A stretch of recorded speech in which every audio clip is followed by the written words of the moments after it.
Hi friends, నిన్న చంద్రగ్రహణాన్ని చూసారా? చాలా అద్భుతమైన దృశ్యం కదా. చూసిన వాళ్ళందరి అభిప్రాయం ఒకటే, జీవితంలో ఒక్కసారైనా ఖగోళంలో జరిగే ఇలాంటి అద్భుతాలని కళ్ళారా వీక్షించాలి అని చెప్పి. నిజానికి భారతదేశంలో ఇంత సుదీర్ఘమైన చంద్రగ్రహణం ఇంత స్పష్టంగా కనిపించింది లేదు.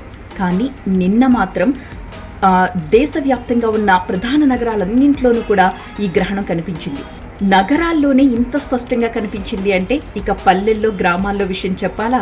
వాళ్ళు కూడా చాలా ఎంజాయ్ చేస్తుంటారు కదా. అనంతపురంలో అయితే చాలా పెద్దగా ఎర్రటి చంద్రుడు కనిపించాడు.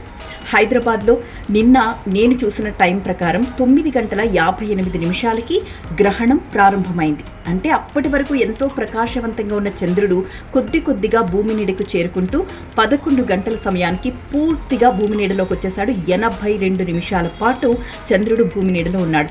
ఆ తరువాత 11 గంటల నుంచి 12:30 వరకు కూడా మొత్తం ఎర్రటి చంద్రుడు ఆకాశంలో ప్రత్యక్షమయ్యాడు. నిజంగా ఎంత సుందర దృశ్యం అంటే, మనం సూర్యాస్తమయం అప్పుడు మనం చూస్తూ ఉంటాం.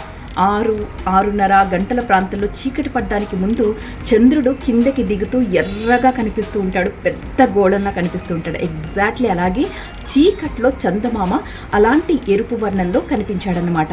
మరి మీరు ఆ దృశ్యాన్ని చూసారా? మీలో ఎంతమంది చూసారు? మీరు ఎలా ఫీల్ అయ్యారు? కమెంట్ బాక్స్లో కమెంట్ చేయండి.